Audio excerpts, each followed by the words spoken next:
What's up, everybody? James Duggan here with IGN. Joining me, Marty Stratton, executive producer on Doom Eternal here at id Software. We're going to be it's a gorgeous game, obviously, as you can see right now, but we're going to be going over some of the functionality stuff, specifically with the menu. I was really blown away by the amount of options. So why don't we just start with accessibility? Yeah, absolutely. We're going to jump in here to the accessibility options. This is on a console. We're actually on an Xbox One X right now, but we really have taken an approach that we want to make everything something that players can adjust. So you can see here pretty much everything that pops up during gameplay in the HUD is adjustable, turning on and off. But something we're really proud of is our colorblind modes. We have all of the typical colorblind, protanopia, tritanopia, and deuteranopia. And then once you actually choose one of these, you can go in and specifically adjust. This is actually the UI adjustments here, and in the UI menu over here, you can even adjust the opacity of the UI, change that to kind of dial it in.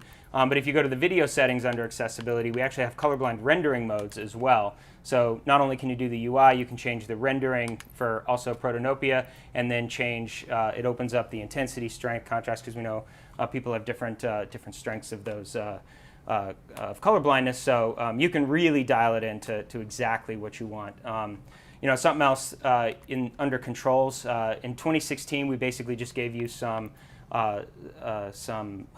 default settings for the different types of controller. You can see here, similar classic, knuckles, mirrored, strafe. But what we've added this time around is the ability to completely customize the controller, much like you can on a mouse and keyboard. You can assign any function to any button on the controller, so you really get the type of feel you want. And then for anybody who needs additional accessibility options, maybe plays with a different configuration than we would normally think about, they have these options here. So accessibility is definitely half the picture, but as we're seeing with the controller inputs, there is just straight up a lot of functionality. And honestly, the lack of settings like this is kind of what pushed me away from console gaming in the first place. I'm a predominantly PC player. So what do we have in terms of kind of graphical options on the console version of the game? Yeah, absolutely. You can go over here to the video tab. Something like field of view is something that's pretty common on PCs. We allow you to adjust it on the consoles too, from 90 to 110. You can turn on and off motion blur, calibrate if you have HDR, turn on and off chromatic aberration, adjust the film grain. Some really cool video options. On the UI side, in addition to the colorblind mode, you can change the profile. Actually, I'm still in colorblind mode. Come over here, turn that off, and now I can go back over to the UI, and we have different profiles. Just if you have a different preference on what you'd like the HUD to look like, and then you can even adjust that.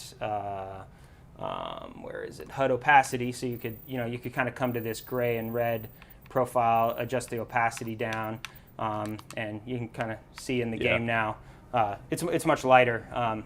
Wouldn't recommend that. We've really dialed in the HUD for when Hugo uses the analogy all the time that when you're a race car going 200 miles around the track, you really need the information that we're presenting to you. So that's kind of why we've made the choices we've made as far as making things really visible on the screen. But sure. we love customization. For folks who are in their 300th hour of Doom Eternal, maybe they just don't need it anymore. Exactly. So and then there's just some straight up game options that actually have a pretty huge functional impact on what's happening in your game that are not necessarily tied into things like accessibility or the HUD. Yeah, absolutely.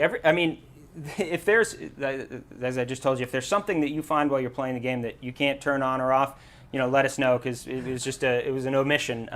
Really, you can turn everything on or off as far as anything on the HUD. If you want to turn your compass off, you want to turn off the little thing that shows your key cards, interactions, boss health bars, literally just everything you can turn on and off. You can even, we have an awesome new feature called 1-Ups, and they're basically extra lives that you find in the world. You can even turn those off if you don't want to have those. There's the extra lives mode right there, or even turn power-ups off. You know, or dash. That's insane to me. Yeah, absolutely. I don't know how you turn. I think that's more the dash UI element. The dash UI element. Yeah, it seems like that you would not pretty, be able to complete the game like, without dash. Yeah, that'd be bad. But yeah, tons of even empowered demons.